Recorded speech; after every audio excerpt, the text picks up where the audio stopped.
Is this Princeton professor the mysterious creator of Bitcoin? Satoshi Nakamoto.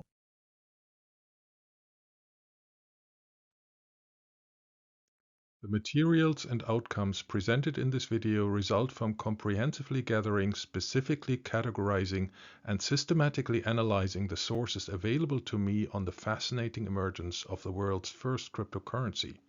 This no stone left unturned investigation is documented in my book titled Satoshi Nakamoto and the Origins of Bitcoin, which is available in various electronic and print formats on Amazon and Shopify under the displayed links.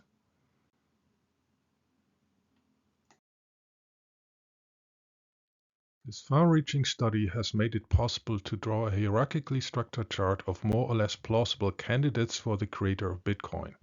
Note that only one of them can be Satoshi Nakamoto, though all others are not. We start with the usual suspects, which have been extensively covered in numerous videos, web pages, social media posts, and blogs.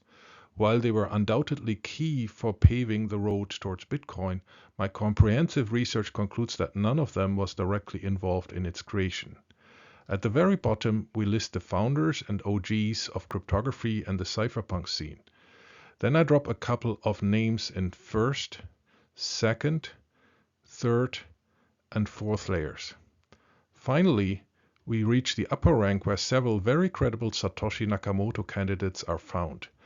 Outside this chart, the only option is that the architect of Bitcoin was a Secret Service or corporately trained expert, and, less likely, an unlisted junior academic, college student, or an exceptionally gifted hobbyist.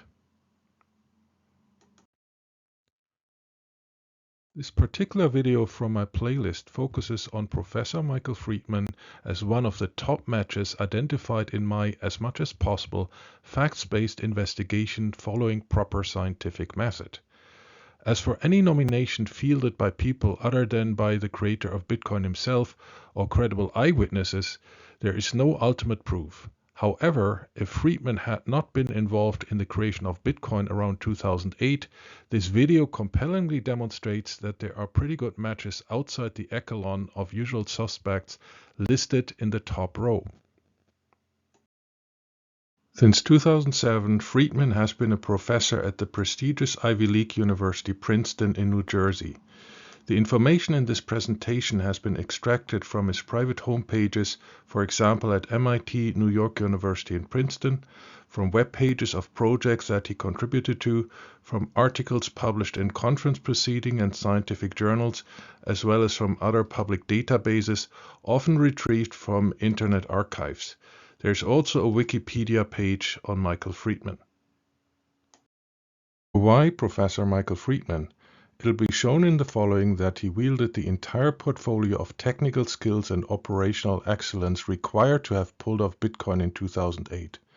Furthermore, Freedman's public profile can be very reasonably matched to critical circumstantial evidence attributed to Satoshi Nakamoto. To spot first traces which potentially relate to Bitcoin, let's navigate to Freedman's early career stages. Until 1997, he attended high school at Northeastern Pennsylvania. From 1997 to 2000, he studied computer science at MIT with specialization in security and cryptography, especially with the application to privacy and distributed systems. At his personal objective at the time, Freedman divulged interesting and challenging security research combining both cryptography and theory with practical work on systems and networks. On the same note, he listed anonymity, privacy, and peer-to-peer networks. His bachelor's project was on Freehaven, which spawned the Tor routing network, which was employed by Satoshi Nakamoto as part of his sophisticated online privacy shield. These objectives would have made a solid launchpad for his alleged moonshot at Bitcoin a few years later. In fall 2000, Freedman visited the famous Magdalene College at Oxford in England, so that might appeal to Satoshi Nakamoto's blended English as well as the headline of the Times of London. In 2002, he completed a Master's of Engineering on P2P anonymizing network layers at New York University. In summer 2005, Freedman served as a research assistant at UC Berkeley, which was the kingpin of the cypherpunk movement. From 2005 to 2007, while continuing his studies at New York University for his Masters of Science and PhD at NYU, he spent again extended periods at Stanford in the San Francisco Bay Area. Since 2007, he has initially been an associate and nowadays a full professor at Princeton University. Freedman's outstanding, highly decorated career certainly exudes the excellence, self-initiative, and resolve which one would associate with the architect of Bitcoin. Now we want to browse through a series of documents and projects from the early to mid-2000s to which Freedman substantially contributed and which already resonated pivotal aspects of what later emerged into Bitcoin and the persona Satoshi Nakamoto. In this 2002 snapshot of the Free Haven project, which started end of 1999, we find several Bitcoin-relevant themes, namely distributed and decentralized systems, and the defense against powerful adversaries, as well as peer-to-peer setups. It is about anonymity, which alludes to Satoshi Nakamoto's refined identity shield, free software, accountability, and peers who can dynamically join and leave the network.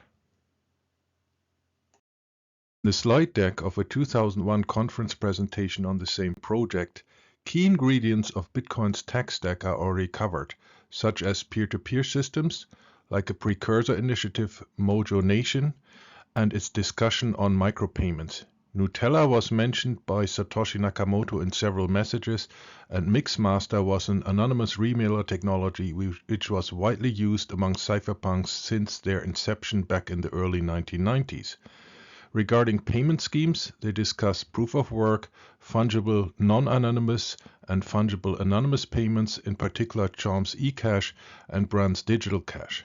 Last but not least, they introduced a so-called accountability slider, which already displayed striking similarity to Bitcoin's dynamic mining difficulty adjustment for its proof of work engine. Michael Freedman also contributed to an early publication about the Free Haven project, from which he picked up relevant names and buzzwords that should ring a bell in the context of Bitcoin: distributed systems, online anonymity, digital timestamping, proof of work, eCash, privacy-enhancing technologies, and peer-to-peer file sharing. Here comes another couple of ostensibly telling snippets from a 2001 publication co-authored by Freedman. We have Marcus Jacobson, who coined the term proof of work in the late 1990s. We have Tim May, who was one of the foundational cypherpunks with his Cyphernomicon, and the Freedom Network by Zero Knowledge Systems, where Freedman had a stint as an intern in summer 2000. We come back to that later.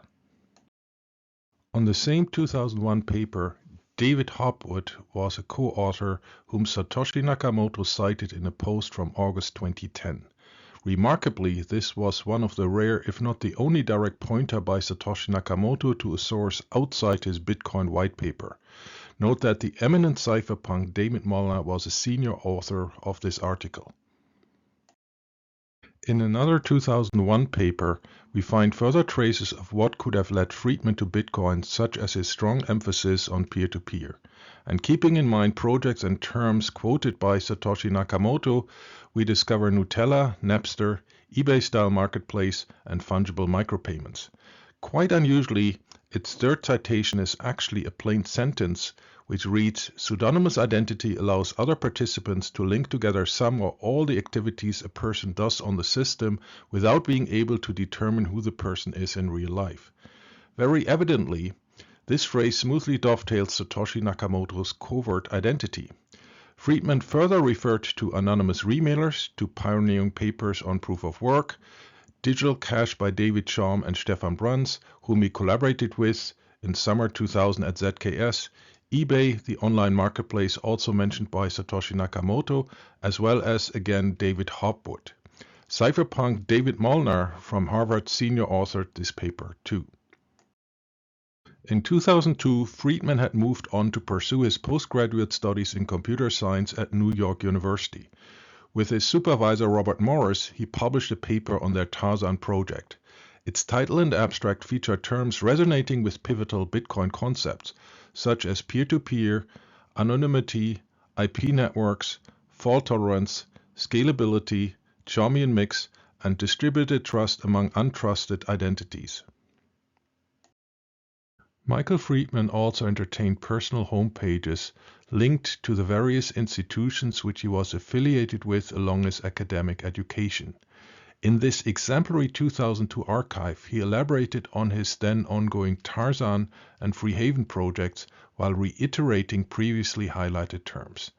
Notably, to his potential invention of Bitcoin in 2008, he very clearly expressed his personal ambition of tackling challenging security research, combining cryptography and practical work, which integrated elements of anonymity and privacy on peer-to-peer networks.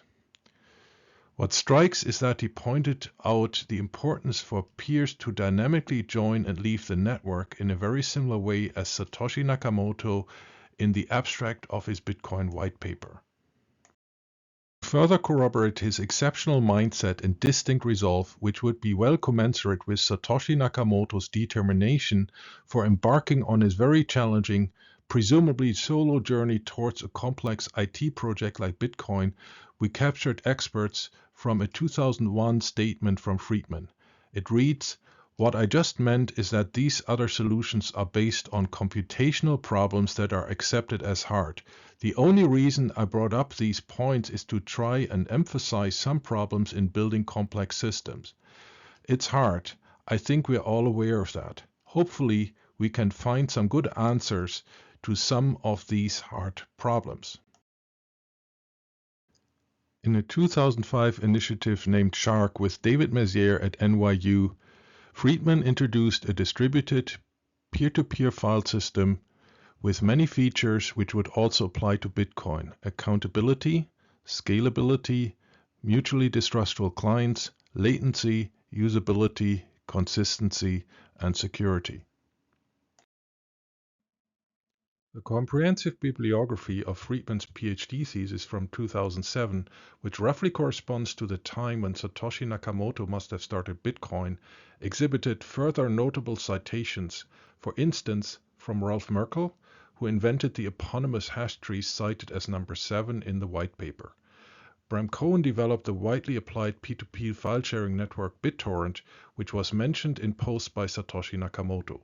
Furthermore, Freedman cited script systems, which share select characteristics with eCash, and peer-to-peer networks, as well as digital signatures, which are at the heart of transactions on the Bitcoin blockchain.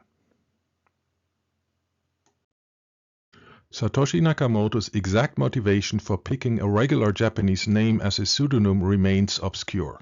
However, Freedman occasionally cited researchers from the impressive cryptographer environment in the Far Eastern country, most notably Tatsuaki Okamoto.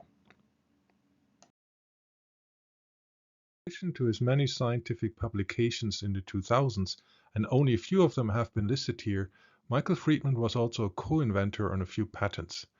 Among his partners were Martin Casado and Dan Boneh from Palo Alto in California's Silicon Valley. The first shown here was filed in August 2008, so just before Satoshi Nakamoto approached Adam Back, Wei Dai, and came out with Bitcoin a few weeks down the road, end of October 2008. This document concerned network protocols, components and infrastructure, timestamping, and decentralization. The second exemplary filing was dated 2012, thus post-Bitcoin. Yet that doesn't necessarily mean that Freedman wasn't already having the IP on his mind years beforehand. The document contains terms like peer-to-peer, as well as decentralized file systems and data sharing. The commercialization of patents like these might have been what Satoshi Nakamoto had moved on to after his Bitcoin years. At this stage, we compile Bitcoin-relevant text pics from Freedman's pre-2008 post to mailing lists which were popular among cypherpunks. This list of his co-authors and cited researchers renders another trace of Freedman's potential embedding into the breeding ground which may have launched him towards Bitcoin in 2008. The entirety of all these names would form a stellar lineup for a mighty developer team. Obviously, it is extremely unlikely that such an elite group ever conspired to produce the world's first cryptocurrency. However, this remarkable cohort certainly covered all competencies which entered Bitcoin's tech stack. After delving into his extensive involvement in academic research, let's also selectively highlight Freedman's exposure to the corporate world. There were many extracurricular activities on his CV, even reaching back to his high school days. The most relevant to Bitcoin might be his summer 2000 internship at Zero Knowledge Systems. Apparently excited about his upcoming stint, Freedman blogged, "Will be working at Zero Knowledge in Montreal doing protocol development for eCash under Stefan Bruns with his nom de guerre, evil genius intern." Bruns was one of the top experts in the world on privacy-emphasizing electronic cash systems. Austin Hill formed a team at ZKS, which, in addition to Bruns, listed the leading cypherpunks Adam Back, Ian Goldberg, Adam Shostak, and Ulf Möller for developing commercial projects like the ZKS Freedom Network and an electronic cash system. In this context, it is to be stressed that Satoshi Nakamoto divulged in 2010, "The design supports a tremendous variety of possible transaction types that I designed years ago."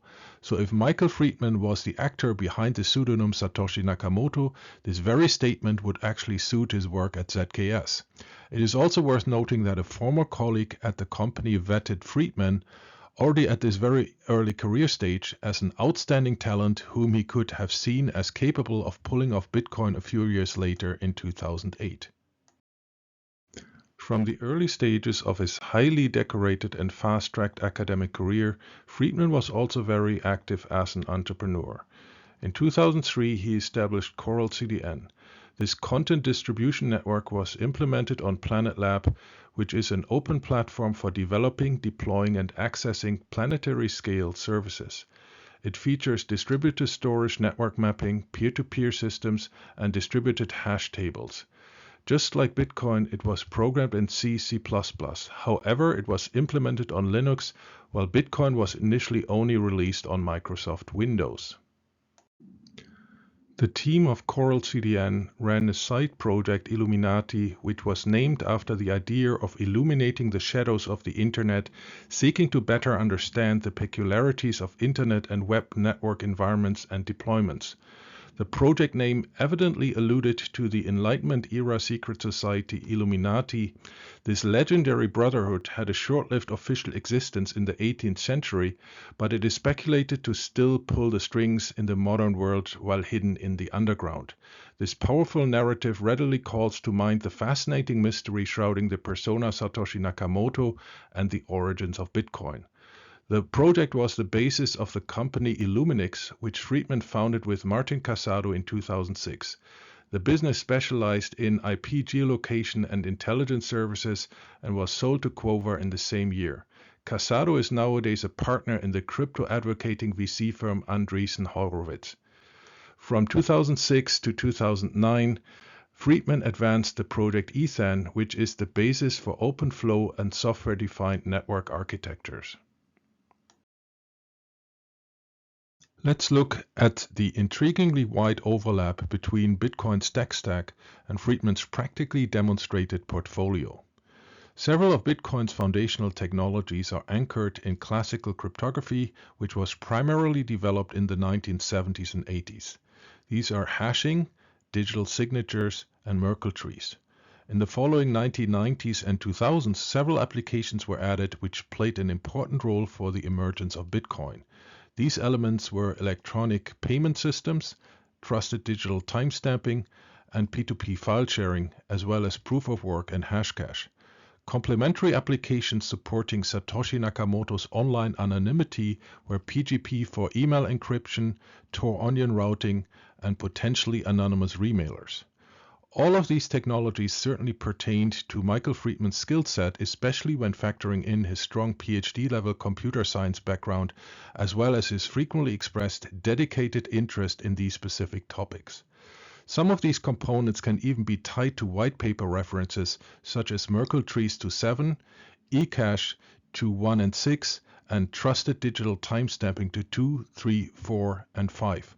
However, this link is clearly underrepresented in Freedman's track record, and the discovery of 2, which essentially cites 3 to 5, might have been Freedman's game-changing trigger for getting on track with Bitcoin in the second half of the 2000s. Cues to the person behind the moniker Satoshi Nakamoto can be derived from the rather short and unusual composition of the 8 references in Bitcoin's seminal white paper from fall 2008. Admittedly, the following line of argumentation will exhibit ugly elements and difficult jumps. Yet, very importantly, without a plausible story on how Freedman could have arrived at the entire list of references in Bitcoin's white paper, especially at the strikingly odd entries 2 and 8, he cannot have enacted the persona Satoshi Nakamoto between 2008 and 2011. Potential itinerary which Michael Freedman might have taken to arrive at these particular references. First of all, Freedman knew the influential cypherpunk Adam Back and his hashcash from his 1999 stint at ZKS. He also occasionally cited Back in his publications.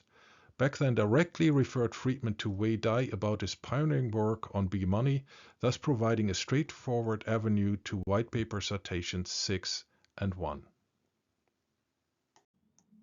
The giant elephant in the room is how Satoshi Nakamoto could have become aware of the second citation, which was from a local symposium on general computer science without any emphasis on cryptography.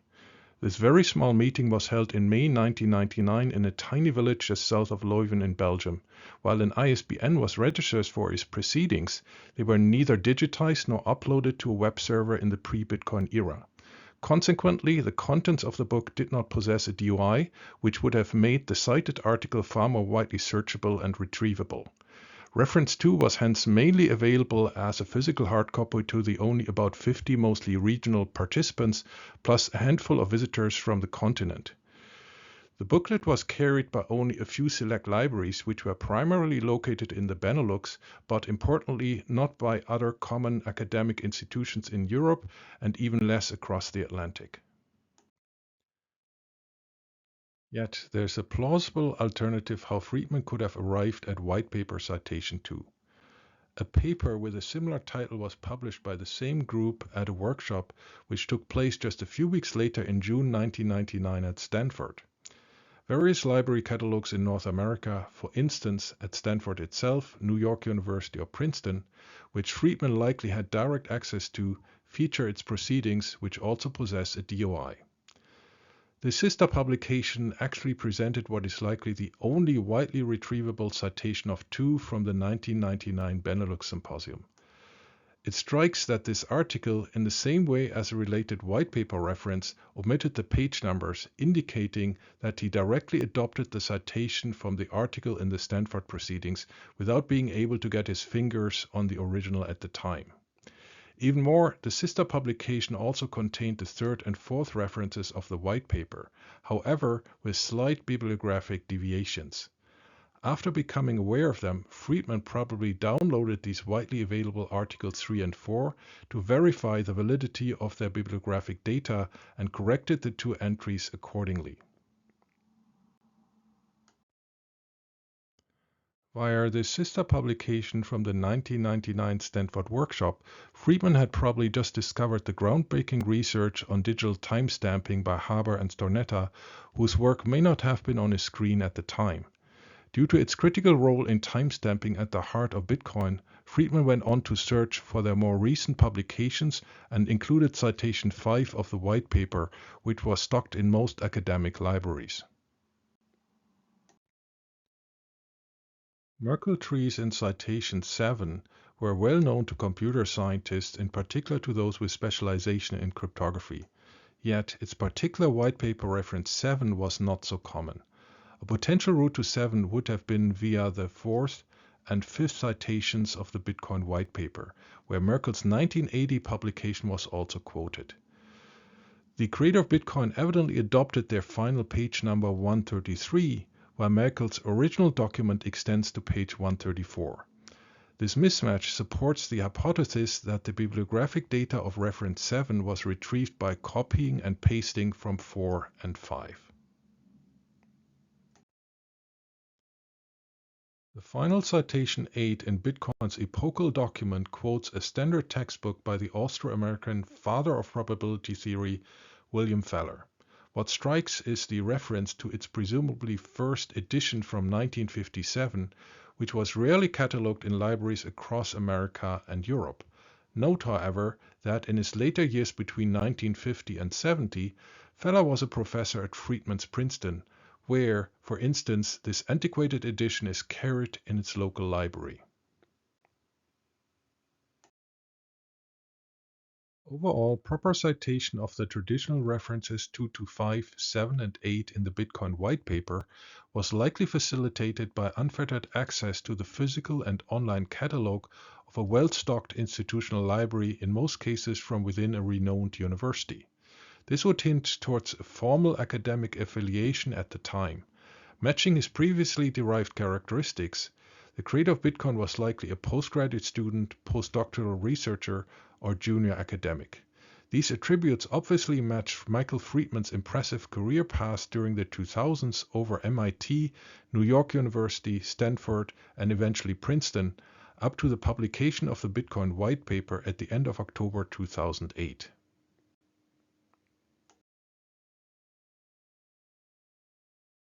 A nowadays legendary hallmark of Satoshi Nakamoto's online life was the eternalization of the headline of the Times of London in Bitcoin's Genesis block 0. It reads, "The Times, 3rd of January 2009, Chancellor on brink of second bailout for banks." The thematic coincidence with the goals of his Bitcoin project and the striking technical parallels to timestamping via displaying cryptographic hashes in the New York Times as pioneered by Haber and Stornetta in the 1990s was probably too tempting for Freedman to be missed out. It has been established that the Times of London was stocked in the shelves of the Princeton Library, where Freedman was already teaching at the time. However, it is to be noted that this very text featured exclusively on the front page of the UK print edition, but not on its international and online versions of the prestigious centre-right newspaper. Thus, chances are that the UK print edition was not directly available to him on the other side of the Atlantic. Yet it is well conceivable that, in order to fortify his sophisticated identity shield, he made an effort of finding the headline of its original UK print version from a third source. Possible avenues might have been that Freedman leveraged contacts from his 2000 stay at Oxford or from presenting at European conferences. Michael Freedman accepted a professorship at Princeton in 2007. Such a university job involves several time-consuming academic duties. This especially applies to the initial years when starting from square zero. In teaching, this concerns building up classroom lectures. On top of this comes project supervision and grading, which tend to intensify during fall and spring terms, as well as during exam periods. Furthermore, a new professor is expected to build up a research portfolio based on establishing infrastructure and the preparation of funding proposals. In combination with his ongoing entrepreneurship, these demanding professorial commitments might have given reasons to Satoshi Nakamoto's sporadic absences from the Bitcoin community, as, for instance, reported in the later part of spring 2010. Freedman's firm embedding into an academic environment would also explain Satoshi Nakamoto's comment on his choice of the SecP256K1 parameters for the elliptic curve cryptography applied to Bitcoin. In this regard, he divulged, "I had a bunch of people look at it and they told me it was good." Exemplary contacts would have been Boaz Barak and Ed Felton at Princeton, or David Maziere and Dan Bonnet at Stanford. And finally, there's an apparent outlier time zone imprinted in the PDF metadata of the Bitcoin white paper, which is dated 24th of March 2009 in UTC-6. This best corresponds to Mountain Daylight Time, as for example observed in the US state of Colorado. This might indicate that Freedman had been on leisure travel, like mountain climbing in the Rockies along college spring break, or on a business trip to workshops or colleagues in that region. Up to the time when Satoshi Nakamoto must have embarked on his Bitcoin journey, Michael Freedman was quite open to share his interests, hobbies, and travels. Then he drastically reduced disclosure of his private activities. Was this part of building up a bulletproof identity shield towards becoming Satoshi Nakamoto? So what we know from his college and postgraduate years, Freedman apparently enjoyed activities in the great outdoors such as rock climbing, alpinism, hiking, and kayaking. Furthermore, he went up Mount Kilimanjaro, peaks in the Italian Dolomites, and locations in Wales. In the US, he traveled to the states of New Hampshire, Maine, Nevada, California, and Washington. His main international destinations were Western Europe and Israel, probably linked to his presumably Jewish heritage. Of further interest within the information available on Freedman is a footer of his post showing the quote, "Not all those who wander are lost" by J.R.R. Tolkien, the much celebrated 20th century English author. Tolkien is most famous for his globally best-selling trilogy Lord of the Rings. This characteristic reference might indicate Freedman's rather strong affinity to British culture, which would resonate with Satoshi Nakamoto's imprinting of the headline of the very British Times of London into Bitcoin's Genesis block. It would also comply with Satoshi Nakamoto's mixed US-British English, a habit which would be very unusual for a person born and bred on US soil. Another footer exhibited an enigma with a binary, decimal, hexadecimal, and ASCII representation of the letters GRIFFEN, which reads Griffin. Such spelling does not match any official English word. It might allude to a griffon, which is a fictional creature with the body of a lion and the head and wings of an eagle, often used in heraldry and fantasy literature. Would tagging his post with such a conundrum indicate his proclivity to mysteries, such as the one cleverly shrouding the origins of Bitcoin and its creator Satoshi Nakamoto? Freedman also displayed a somewhat religious angle in the preamble of his PhD thesis, where he quoted the psalm, "Behold how good and how pleasant it is for brethren to dwell together in unity." This line might reflect his presumably Ashkenazi Jewish background, as well as his close relation to his elder brother Daniel. Here are some excerpts compiled from the scant information available on Freedman's elder brother Daniel. In the 1990s, he was a hardware and software retailer. In 1997, he coded for a secret missile project, supposedly for the American military. In June 1998, Daniel received a Bachelor's of Science in Physics from MIT, that is the same prestigious college which was also attended by Michael in the later 1990s. Another entry revealed that Daniel joined the US Army, where he was part of Operation Iraqi Freedom. In 2006, he completed a PhD in theoretical physics at Cornell in upstate New York. Daniel Freedman was also involved in Project Cain, the Cornell Ab Initio Nano Explorer, which was about a cluster of AMD Athlon processors designed to work cooperatively on large-scale scientific computations and calculations. That activity might have similarities to Bitcoin's computationally demanding proof of work. Daniel's expertise also comprised of modern hardware, free software architectures, individual rights in a digital age, Linux, C, C++ programming, large-scale clustering, and TCP/IP networking. He posted in front of a First Amendment plaque, which is essentially representing free speech, a motto at the core of the Bitcoin community, and alluding to Satoshi Nakamoto's email account at anonymousspeech.com. Daniel Freedman's support was acknowledged by Michael in a 2001 book chapter. While completely hypothetical, this emphasis on brotherhood and the overlap of competencies and mindsets with high relevance to Bitcoin might mean that, in case Michael had been behind the pseudonym Satoshi Nakamoto, he might have had some critical inspiration as well as hands-on support from Daniel. Now, expanding on Satoshi Nakamoto's rather unglamorous goodbye statement from April 2011, stating that he moved on to other things, we recall Freedman's ongoing academic commitments at Princeton. In addition, he also continued his remarkable efforts on the business side. First, he was still involved in Coral CDN based on Planet Lab until the mid-2010s. There were further bits of information that he was also involved in Hero and Stacks, which were founded in 2013 for developing smart contracts for Bitcoin. Reportedly, Freedman was also a senior technical advisor with these companies for some time. In 2015, Freedman was involved in setting up Connix, which was about transparent cryptographic key management, technologies which were later implemented by Apple's iMessage and WhatsApp. In 2016, Freedman appeared to have been involved with Blockstack, which developed for the Namecoin blockchain a Bitcoin fork. In 2017, Freedman co-founded and is still acting as CTO of Timescale. His company's mission is about scaling performance of PostgreSQL for demanding applications such as time series, events, analytics, and AI. So that could have been a correlation with what Satoshi Nakamoto called time chain involving proof of work. Most astonishingly, the company reported to have received a whopping $180 million in VC. There are rumors that this external risk investment might have been backed by Satoshi Nakamoto's tremendous BTC assets mined in 2009.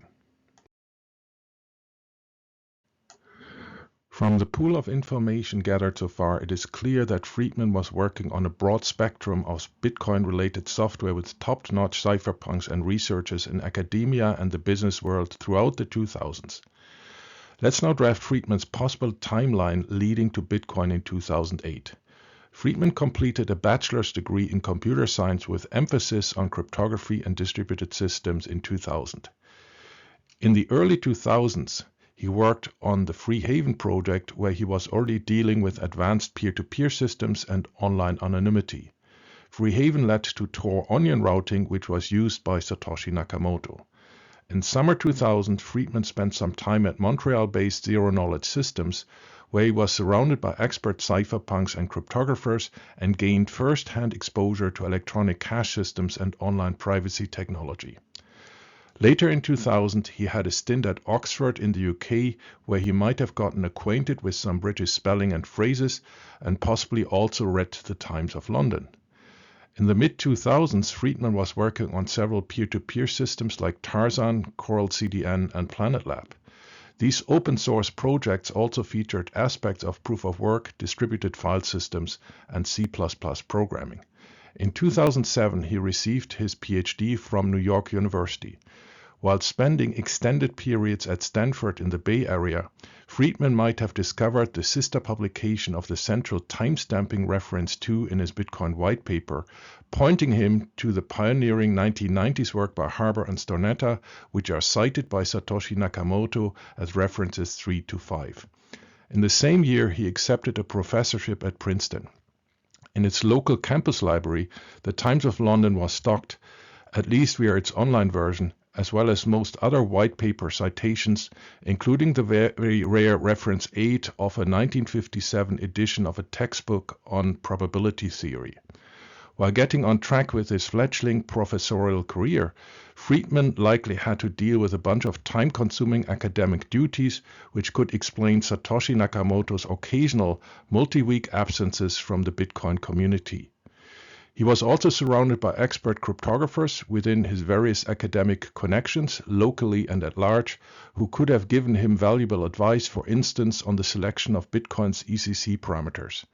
From 2008 to 2010, Freedman could have released the Bitcoin white paper and its code. He further approached the P2P Foundation and communicated, at first mostly through direct emails to early contributors, and since about 2010, primarily via his Bitcoin forum. Here are the facts which would strongly support Freedman's role as the creator of Bitcoin. He certainly had a solid project expertise in Bitcoin's inner and peripheral tech stack, including his studies of computer science at bachelor's, master's, up to PhD level, his specialization on cryptography, his emphasis on P2P networks throughout the entire 2000s, his expertise in proof-of-work, electronic cash, and digital timestamping. Furthermore, Freedman was skilled in C++ coding, which was also the language that the original Bitcoin was first issued in, online anonymity, internet protocols, and the World Wide Web, distributed computing, and decentralization. He published Bitcoin-relevant articles in journals and at conferences, and occasionally posted at pertinent mailing lists during the 2000s. He was in touch with the scene, but not a hardcore cypherpunk himself, which might explain the rather unpolitical persona Satoshi Nakamoto. From his stint at ZKS, Freedman was familiar with Adam Back, to whom Satoshi Nakamoto reached out in August 2008 for a correct citation of his hashcash, which formed reference 6 in the Bitcoin white paper. Freedman had access to several local libraries in academic institutions where the Times of London, as well as the hard-to-spot white paper references 2 and 8, were at least indirectly retrievable. In 2008, Freedman was around 30 years old and therefore within the age bracket when many geniuses have made their primary inventions. In this phase of life, there is a sweet spot where juvenile energy and willingness for risk-taking synergistically pair with advanced life experience and refined expertise. Throughout his high school to his college, entrepreneurial, and academic career, Freedman demonstrated impressive self-initiative and exceptional resolve, which certainly empowered him to successfully deliver on complex IT projects like Bitcoin. In Satoshi Nakamoto's Bitcoin years from 2007 to 2011, Freedman was mainly based in Eastern Time Zone, which was found to be Satoshi Nakamoto's likely homestead. But Freedman also had stints across the entire continental US, Canada, and the UK. His passion for English literature as well as recorded connections to the UK might explain Satoshi Nakamoto's blended English orthography. Satoshi Nakamoto's salient referral to his former research ecosystem by mentioning in mid-2010 that he dealt with a tremendous variety of possible transaction types that I designed years ago might point back to Freedman's eCash activities at ZKS.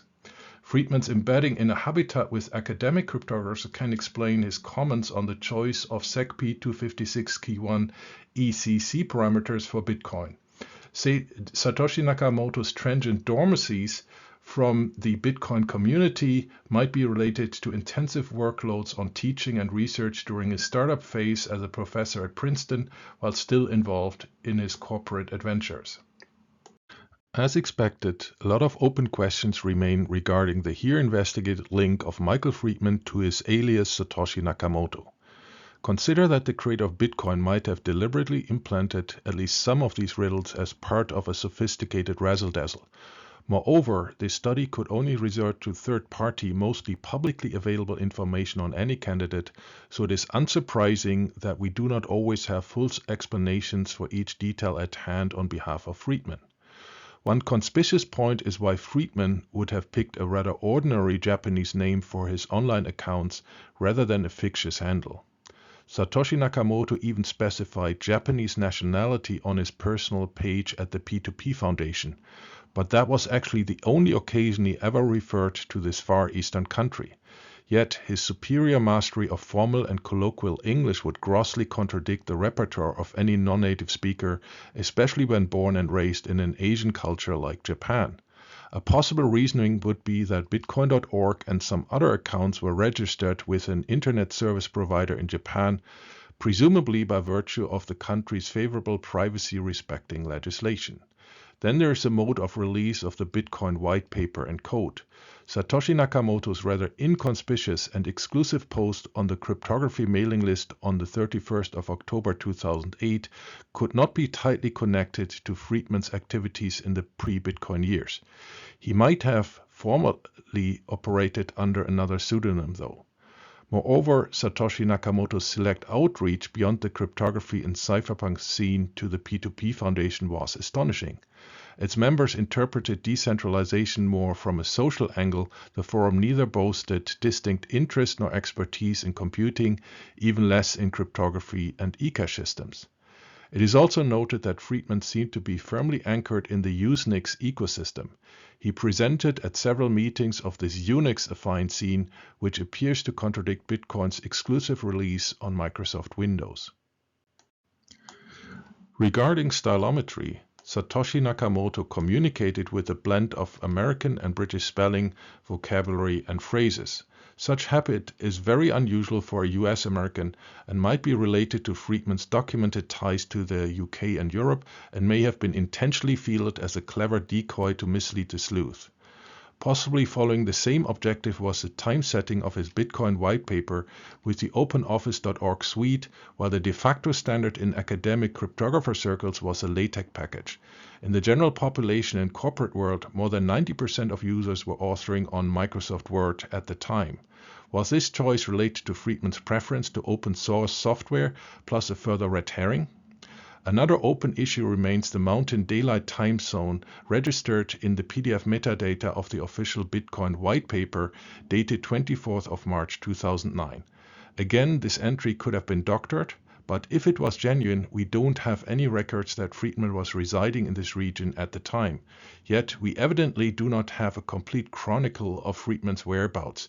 He might simply have been on vacation during spring break, visiting a colleague, friend, relative, or simply been mountaineering in the Rockies. And the big question is the fate of Satoshi Nakamoto's eye-watering 2009 mining galore, which is commonly estimated at more than 1 million BTC. Even if not nearly on the order of magnitude of this hypothetical Bitcoin asset, Freedman likely generated significant wealth and gained sizable impact from his various businesses as well as his high-caliber faculty position at Princeton. As he likely preferred to shun the downsides of becoming a super wealthy but controversial public figure, he might have simply relinquished his Bitcoin fortunes. Professor Freedman was repeatedly approached about these findings to no avail. As for all candidates, his adamant denial is expected. Still, please respect his privacy.